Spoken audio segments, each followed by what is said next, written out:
Farming's no different to any other occupation, and it's certainly not immune from stress. I think farming offers a unique kind of range of circumstances in that there's lots of factors that are outside of someone's control that impinge on their business, such as the climate and schedules and prices and all those kind of things.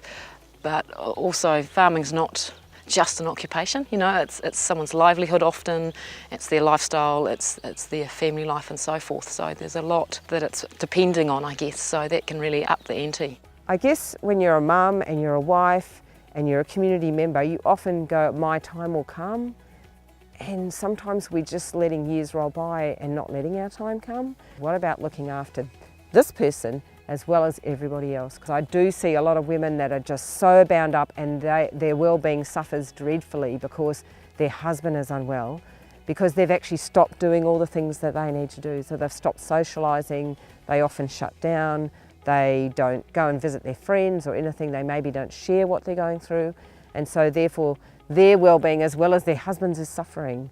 So I would say step back, be there as support, but remember to look after yourself as well at the same time. Isolation often affects a lot of rural women. They live quite far from town and have worked so hard on their properties often. They do work alone all day, most days, so unfortunately it can get to you. That's one of the things that I struggled with when I sort of let it all get on top of me, is I forgot that I loved farming, and I forgot that it was really what I wanted to be doing, and I just kept thinking about, oh, I've got to do this job, this is my list of things that I'm behind on.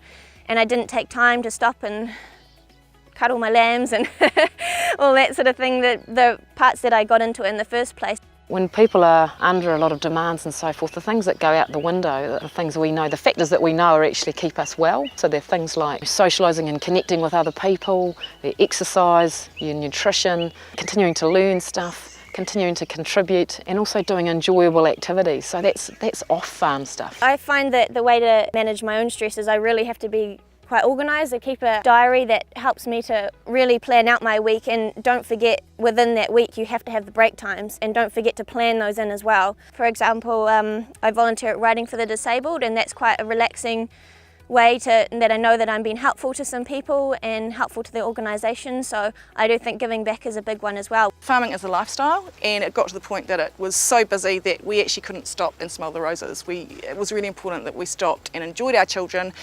They're not little forever, so we wanted to do that, and we actually brought those aspects into our business plan. Part of our business plan is that we do get off farm at least twice a year with the family, with the kids, and have a change of scenery. Everybody thinks that farming's a lifestyle, and so that you're kind of stuck on the place all the time, but it's not your life.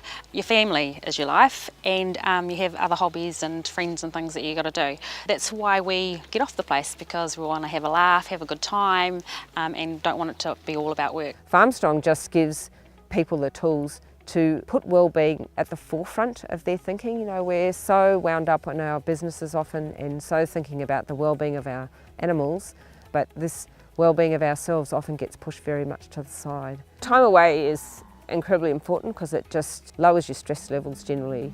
And I'm now 5 years down the track, singing classically. That really helped me get some balance, and what I did then was I took a day off every week, a specific day, and that day was not negotiable because that was the day that I had to go to my lesson, and that made me get off the farm, because I think when you are completely identifying with your job or your business, it's a very vulnerable place, and you need to be able to step back and actually just nurture yourself at the same time as running a business.